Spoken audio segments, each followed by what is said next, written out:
everyone. Welcome to our second week of our COVID-19 and how it may trigger your religious trauma series that the Reclamation Collective and the Religious Trauma Institute are collaborating on. So we'll just start off with doing some introductions and letting you know who we are. Some of you were able to tune in last week for our conversation, which was just about how, in general, social distancing may be triggering some of your sensational experiences in your body of your religious trauma. And tonight we're going to be talking a little bit more about, is this the end, and how COVID-19 can bring up anxiety around end times and apocalyptic indoctrination. So I'll start out that my name is Kayla Felton. I'm a licensed independent clinical social worker in Minneapolis, and I also work with the Reclamation Collective. Awesome. My name is Brian Peck, and I'm a licensed clinical social worker in Boise, Idaho. And I'm also a co-founder of the Religious Trauma Institute. And I'm just so grateful to be having this conversation tonight.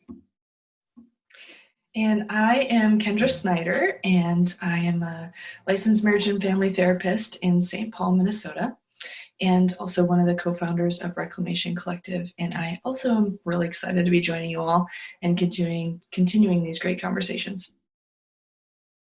And I'm Laura Anderson. I'm from Nashville, Tennessee, and I'm a licensed marriage and family therapist and also the co-founder of Religious Trauma Institute. And like everybody said, I'm very excited to be here with you tonight as well. Great, because I'm really bummed to be here.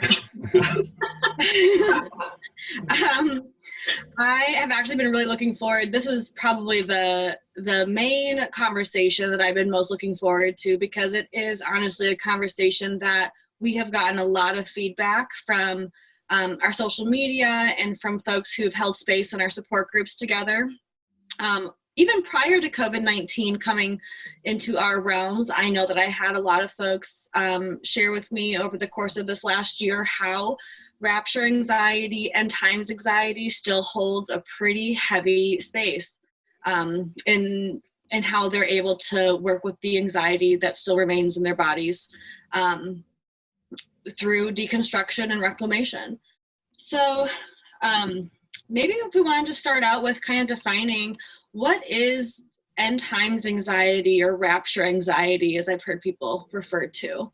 Yeah, I guess I'll take a stab at that. I think, as we've been talking about this idea of end times, a lot of religions have some beliefs or doctrines around what, the end of the world, and usually there's a lot of fear around that.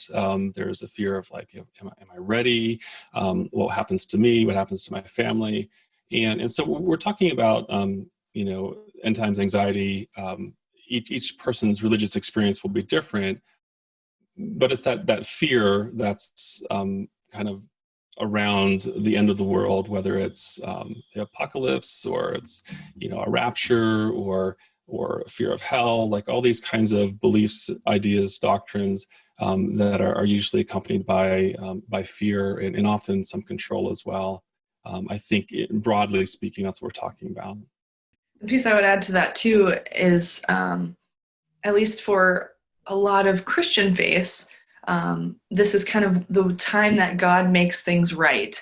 And through a lot of the teaching, it has to do with a lot of pain and suffering, but it's kind of the distinguishing point between God kind of swooping in and restoring things to kind of hit their ideal perspective. And so I think that piece is really important too, kind of this making things right again. Yeah, as you were talking there, Kendra, all of a sudden I thought of all of the fiction books that I read as a kid about end times stuff. And it's this glorified or glamorized idea of this higher power swooping in to make things right, and almost how we are looking forward to that, to celebrate that day. And even in this time of COVID-19, hearing just from family members and stuff, like that there's actually a little bit of excitement around this time, because maybe this is when God is going to like make people reckon with if they are followers of him and those sorts of things, which just kind of adds to that anxiety piece as well. At least for me, it does. Absolutely. Yeah, I'm actually glad you mentioned that. I'm glad you mentioned that too, Kendra, because it's that kind of us versus them piece that's baked into a lot of belief systems where, there's the sheep and the goats, there's this sorting that happens. And I think whenever we start to see the world in that kind of binary way, then there is the fear of like, well, what if I'm not on the right side of this, as opposed to seeing that along a spectrum and taking personal responsibility for your behavior. It's more of a that this God will settle the score at the end. Yeah. Have you guys experienced yourself, or like from clients or people you've talked to, that anxiety around, what if I'm wrong? That I've gone through this process of leaving my religion or shifting my religion, and now all these things are happening. Like, am I wrong? Or what happens if I am? I've definitely experienced that kind of just anxiety that's crept up. And to be honest, it was less about the COVID pandemic. It was more about the locusts. I think all three of you have heard me kind of just verbally process how freaked out I was initially when I learned that there were swarms of locusts in, I believe it was West Africa. And those really messed with me. And I noticed myself just feeling very anxious and maybe insecure in the intellectual belief that I now hold, which is that I don't believe there is at least, the way that the Bible describes, I don't believe there's going to be an apocalyptic end times or a rapture. And yet I spent, about 65% of my lifetime living in a body that did anticipate that happening at any moment. And so I think I'm able to kind of be gentle with myself, knowing that, well, my body has been in this pattern of being really anxious about this for most of my lifetime that I've lived in this body. And some of these are the first like external triggers that are bringing up those memories and those fears again. I haven't had any external triggers really come up around the apocalyptic indoctrination that I was taught. These aren't just beliefs. They're, many of us who grew up in a church that, taught these ideas to children, right? When we weren't able to fully consider the ramifications of that and how that would impact us in our lives.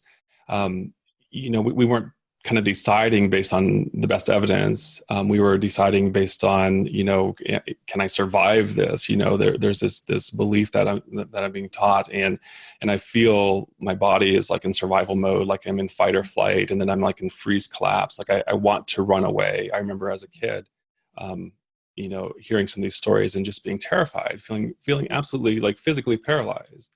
That feeling of, in a dream where you try to scream but no sound comes out, you try to run but you can't move, and I, now as a therapist who works with trauma, I recognize that response as a freeze collapse response, and it's really a terrifying place to be when these beliefs and ideas are kind of paired with or connected to that survival response. Then, like you said, Kayla, in present day, you can hear about locust and all of a sudden like, whoa, the locust plague, and these kinds of ideas start to show up again. And then your body goes back into that kind of place where you first experienced that. And I think it's definitely important to recognize that we're not just talking about debating ideas or beliefs or, coming up with new ways of understanding, but it's like, does my body know that I'm safe now? And I think with COVID-19, a lot of folks who have a history of this, religious trauma, don't know that their body's safe, and they're feeling that. And so, I'm really glad we're talking about that piece of it. I think that's such a good point, because oftentimes we struggle when we go, well, these are not things that I believe anymore. Whether it's I've shifted my belief of like what an end time would look like or afterlife, or maybe I don't believe in that at all anymore. And that recognition that for so many of us, we were taught this like from the time that we were a small child, or we don't even realize, we never remember a time where that wasn't being taught to us. And I think about how I do a lot of, or I've done a lot of research on like guided meditation. And so you're getting into different brainwave states, and how children are living in that theta brainwave state, which is a very suggestible, imaginatory state that they're in constantly until, they continue to chronologically age. And so that's why kids can, like play imagination games for hours on end and not come out of that, because that's kind of the world that they live in. But then also how impressionable and suggestible that, that's why kids believe in Santa Claus, because if mom and dad say it's real, then it must be. Like, I can conjure that up in my mind. So these ideas of hell or end times or apocalyptic indoctrination, they become truth that's like neurologically wired into our brain, and then sends those messages down to my body, so that even when I reject this cognitive idea, like it still lives in me, because it was kind of put there from the time that I was very, very young, and didn't have the ability to differentiate between reality and perception, or imagination, or like you said, Brian, like, just being able to say like, no, I don't think I believe that. You bring up a really great point, Laura, that, for a lot of people that grew up in a indoctrinating environment, we were taught these beliefs and these theological viewpoints, like you're saying, from a very, very young age. And because, our emotional brain develops a lot faster and sooner than our frontal lobe, where we're able to make some of those more logical decisions and kind of think through things a little bit more informed than some of our automatic emotional states. When a lot of us experienced being taught a very scary idea from a very, very young age, we hardwired this idea into an emotion. And the emotion was attached to it, is what I'm trying to say. Because, we were, a lot of people that grew up in faith systems like this didn't have access to their frontal lobe in the ways that we do when we're in our 20s and 30s. And so these ideas are, like you said, hardwired with very, very strong emotions of fear and danger, or, major loss. And I think that's a really important thing to keep in mind as we're talking, is just the idea of how deeply ingrained the emotional component is. That reminds me of this idea that story follows state, like the narrative that we create about how the world works is a result of the physiological state that we're experiencing. And so, as we're all pointing out, this really important concept is that how you physically feel in the moment is going to impact, where that experience lives in your body. And in fact, your body is creating that narrative. And so if you have this fear that then is, compared with this narrative or this story of the end times or of hell or whatever that is, it could be anything. I mean, you could have a physiological state of being afraid, and then, the narrative is, the boogeyman or whatever. It could be anything. And all of a sudden, like that idea, that story, then triggers that physiological state, and it creates that kind of that bit of a loop there. And so if we're going to begin to undermine these end times beliefs, these,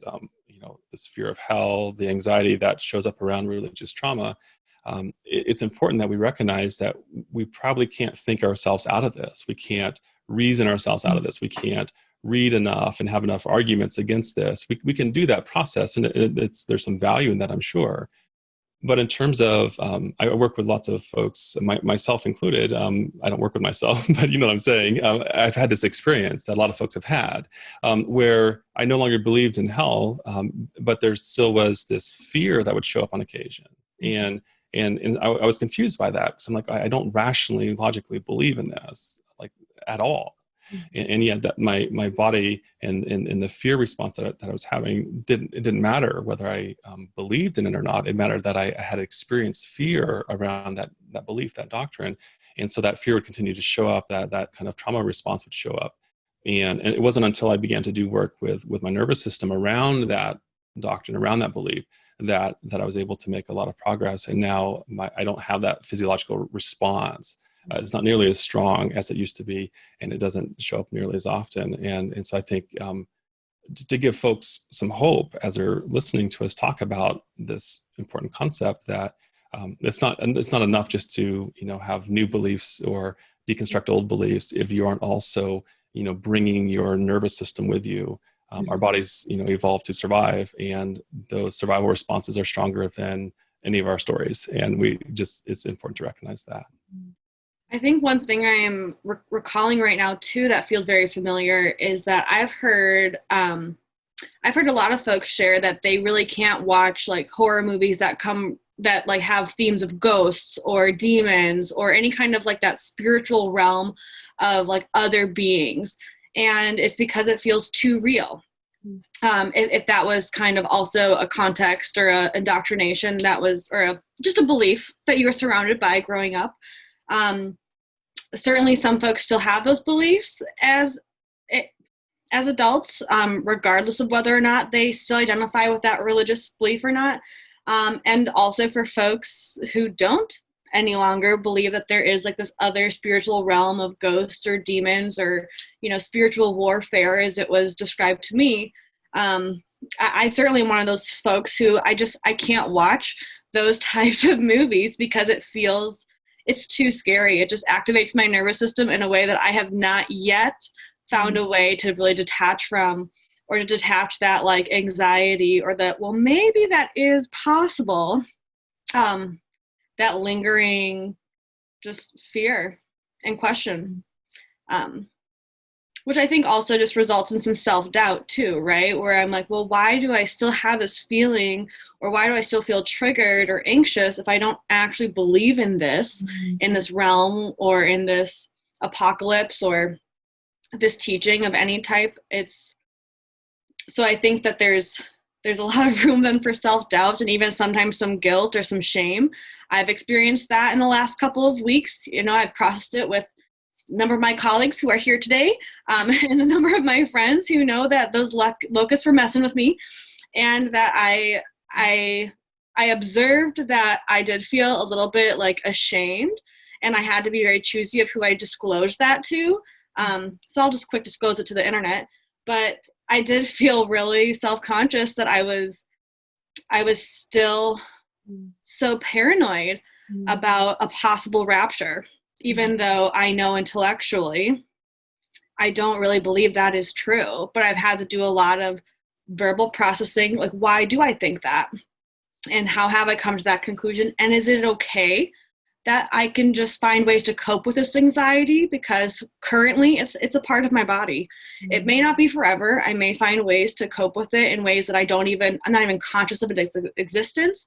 But today, right now, I'm very conscious of it. And how can I find ways to cope with it being a part of my body right now?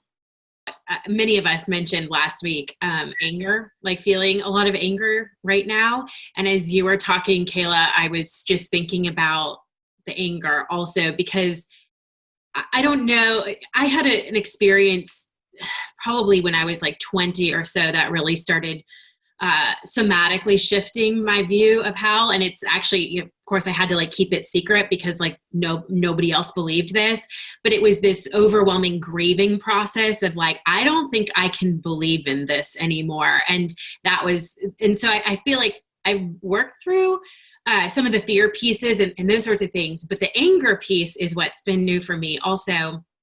And really getting angry at religious leaders, regardless of what religion they're falling into, but just being so angry, like kind of that, how dare you like teach these things, and don't you know the damage that this does?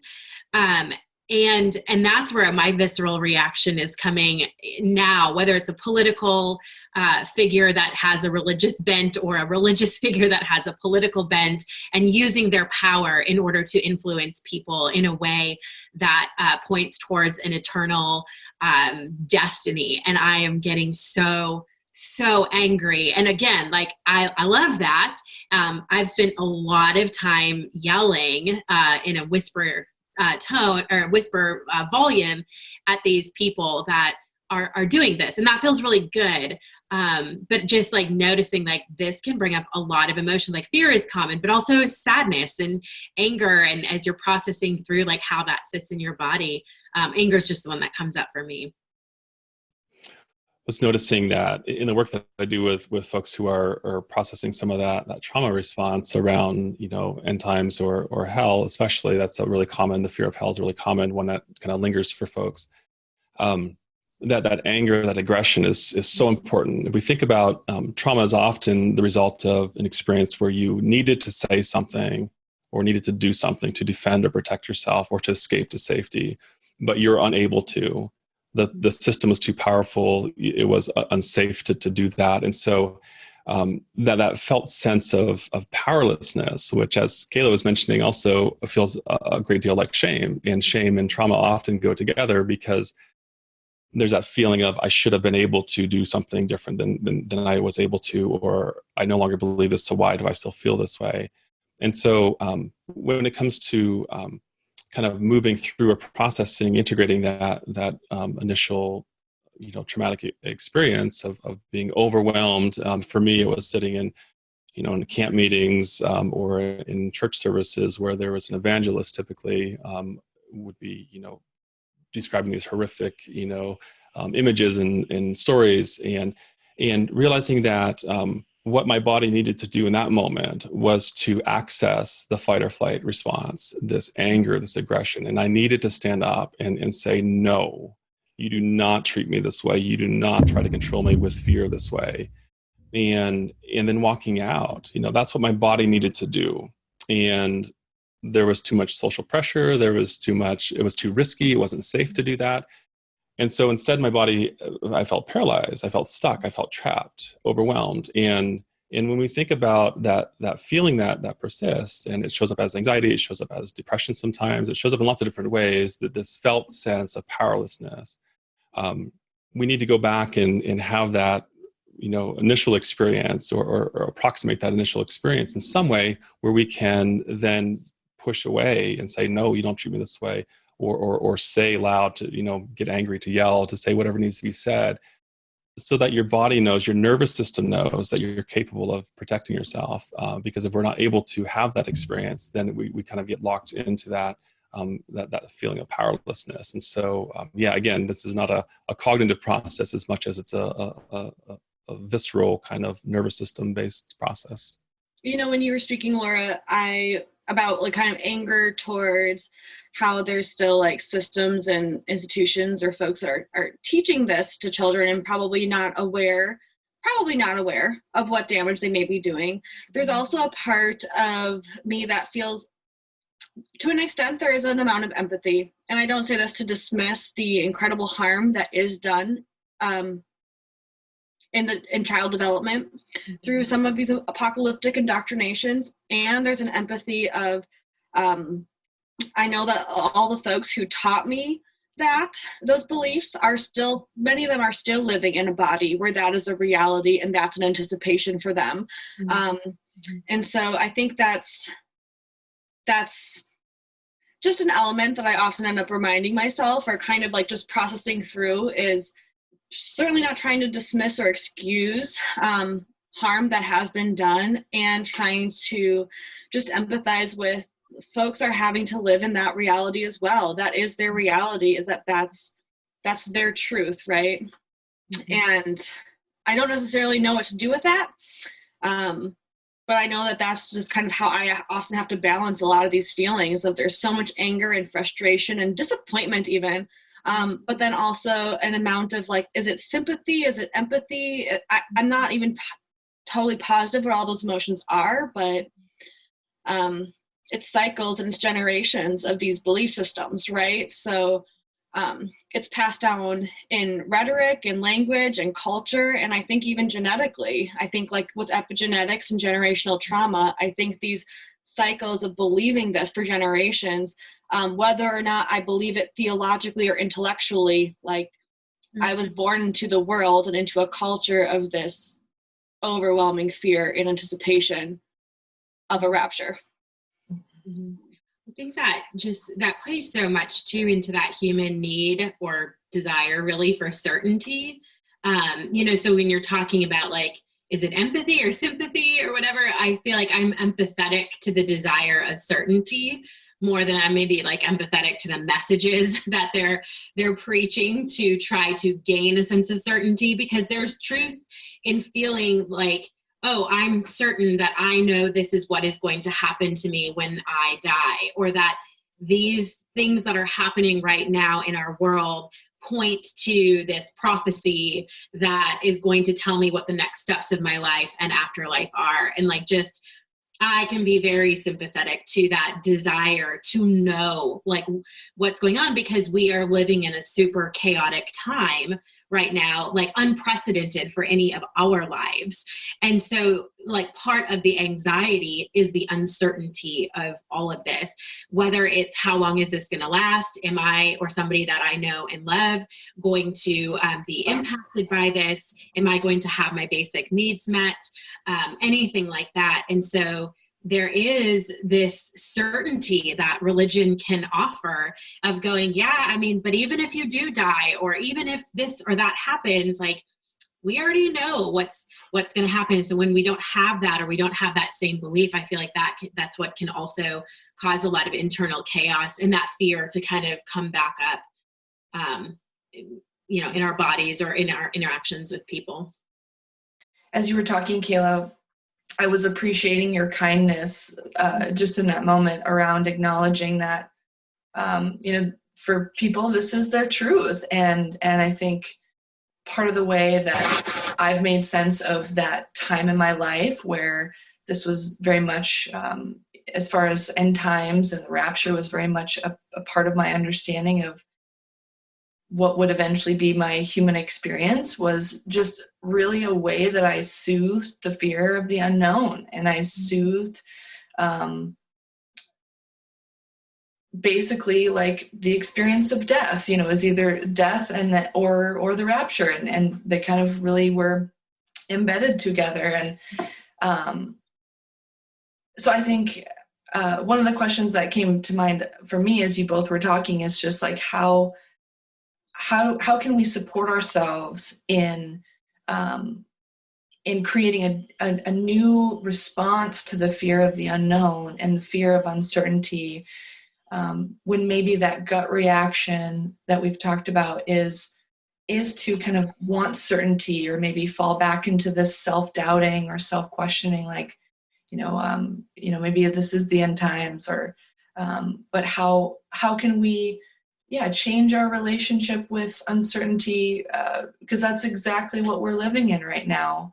And I think we talked a little bit last week about kind of the meaning making around this, and this is another area we potentially, we have an opportunity to make new meaning and make a new relationship with that internal somatic experience to the unknown.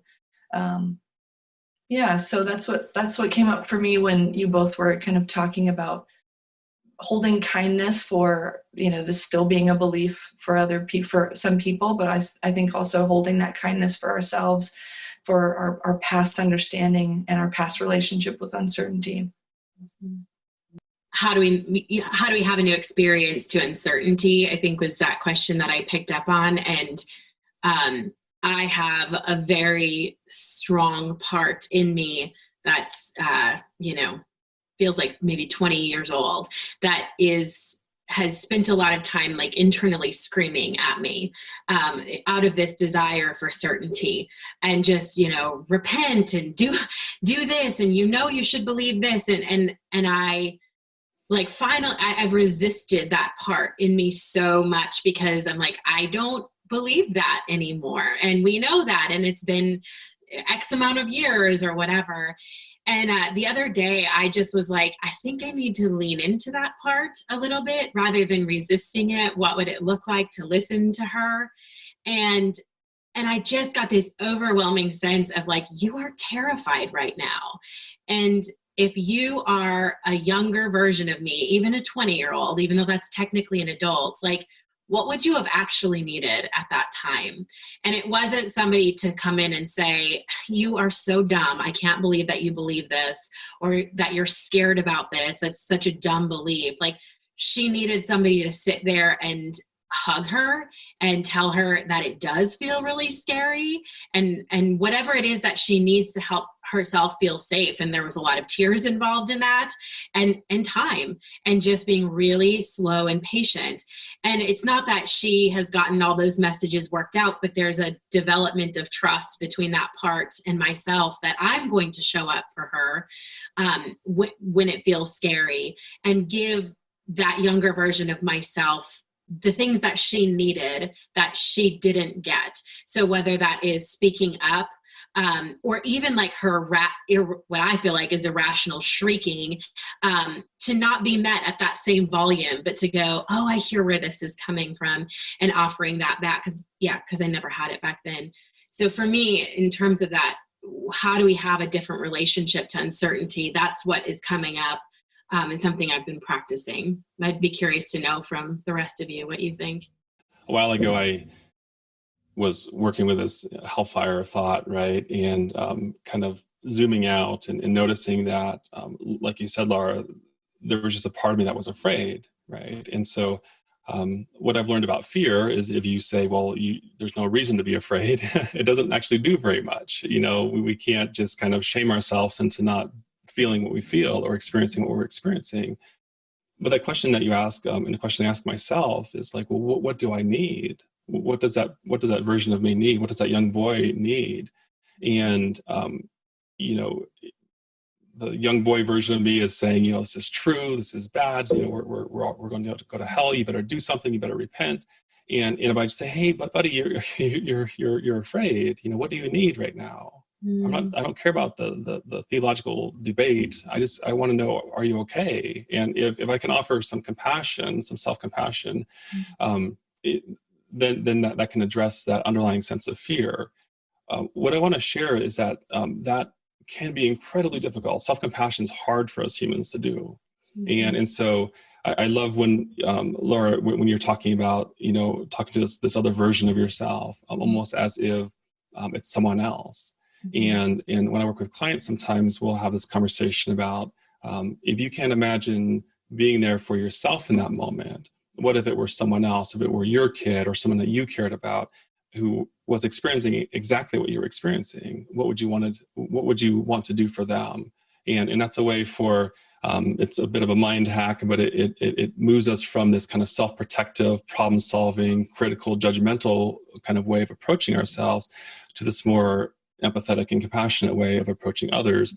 And then we can direct that back towards ourselves and recognize that this compassion that I feel for this, this little kid who was suffering, is compassion that I'm giving to myself. And then I can also then, receive that myself. And I think that's so important, because really this isn't about the doctrines, the beliefs, the ideas so much as it's about, what do we need to feel safe and okay? And I think there's just so many ways that we can approach that. But this way of being gentle and kind with ourselves is super powerful. I also think there's a part of, I think it's really easy to get stuck in that, like, I shouldn't feel this way kind of cycle, especially around rapture anxiety or end times anxiety, because there is that messaging of like, I shouldn't feel this way because I don't believe this, if you're a person who doesn't believe this, right? And so I think that, but it's really hard to work through that if you're essentially in denial or invalidating your own emotional experience. So I'm working to just validate that I feel this way. I am anxious. This is alarming. This feels very scary because there's not a lot of certainty. I don't know what's going to happen tomorrow or next week or next year. And I think being able to work with, at least it's a starting point of, okay, this anxiety or this sensation is a part of my life right now. At least today, it's a part of my life. And how can I cope with having this be present in my body and in my life? And how can I find ways to still function and not just shame myself for having this be a part of my body and part of how I show up in this body today. I love what you all are saying. And one thought that came to mind for me is just how powerful it is to even acknowledge just what it feels like to sit with uncertainty and unknown.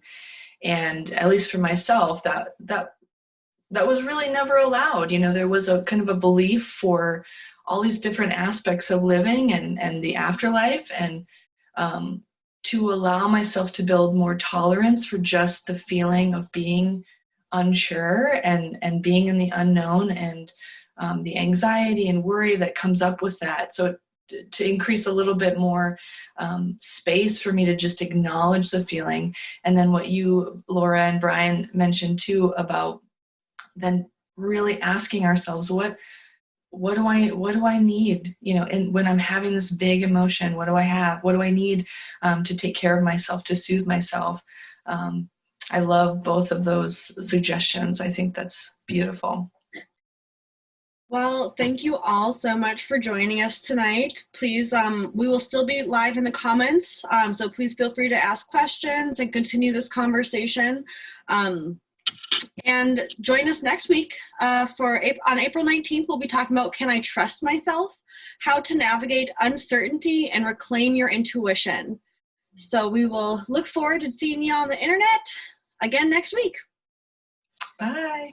Awesome. Bye. Thanks, see you.